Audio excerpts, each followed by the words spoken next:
हमने मुर्शिद साहब को खाना पकाते देखा तो एक चीज तो ये सीखी कि 5.5 फीट इंटू 3.5 फीट साइज के कमरे में चीजें किस तरह से अरेंज की जाती हैं।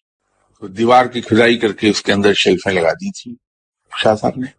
तो जब वो खाना पकाते थे तो गुफ्तगू हमसे कर रहे होते थे और हाथ पीछे को कंधे पर से ले जाके बगैर देखे शीशी उठाते थे और बगैर देखे चीज सालन में डल जाती थी। एक बार उन्हें हमने खाना पकाते यूं देखा कि तकरीबन कोई आधा किलो के करीब उन्होंने 1 किलो गोश्त में सुर्ख मिर्चें डाल दी।